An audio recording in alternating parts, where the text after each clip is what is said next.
وہ اپنی services create کرتے ہیں، دنیا کو مہنگی ترین بیچتے ہیں، اور اپنی پروڈکشن جو ہے وہ ساری کی ساری انہوں نے چائنا شفٹ کرتی ہوئی ہے۔ بائی دا وے ایک اور فکرہ بھی آ گیا ذہن کے اندر، جو کہ مارکو روبیو نے کہا ہے کہ جناب ہم چائنا والی غلطی انڈیا میں نہیں کرنا چاہ رہے۔ چائنا میں ہم نے غلطی کیا کی تھی کہ اس کی ڈومیسٹک مارکیٹ اور پروڈکشن کو مضبوط کرنے کے لیے ہم نے ایپل تک کی فیکٹریاں تو وہاں پہ منتقل کر دی تھی۔ دو ہی فیکٹریاں رکھی تھی نا امریکہ نے اپنے پاس، ایک جنرل الیکٹرک کی اور ایک بوئنگ کی، باقی تو سارا کچھ اس نے اٹھا کے چائنا میں دے دیا کہ جی چائنا کے اندر لیبر سستی ہے، اور ظاہر یہ کیا کہ جی ہم چائنا کی اکانومی کو بہتر کرنے کے لیے اور وہاں پہ غربت دور کرنے کے لیے یہ ساری سرمایہ کاری کر رہے ہیں۔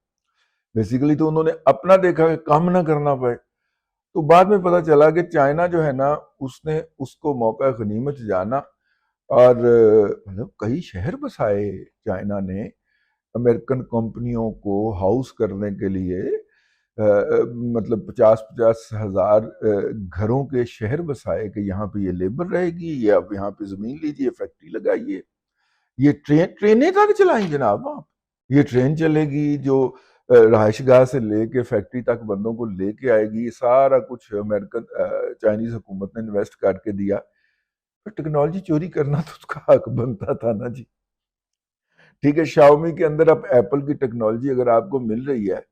تو آپ کو حیران نہیں ہونا چاہیے۔ اب وہ کہتے ہیں جی ہم نے وہ ٹیکنالوجی جو ٹرانسفر کر دی اور مینوفیکچرنگ جو ٹرانسفر کر دی، اور انڈیا یہ توقع لگا کے بیٹھا ہوا ہے کہ وہی سلوک آپ ہمارے ساتھ کریں، ہم نے نہیں کرنا انڈیا کے ساتھ۔ یہی مارکو روبیو جب انڈیا کا دورہ کر کے گیا ہے، تو اس کا مطلب یہ ہے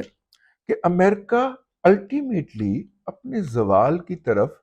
گامزن ہو چکا ہے۔ اس کا حال یو ایس ایس آر والا ہونے لگا ہے، لیکن میری رائے کے اندر روس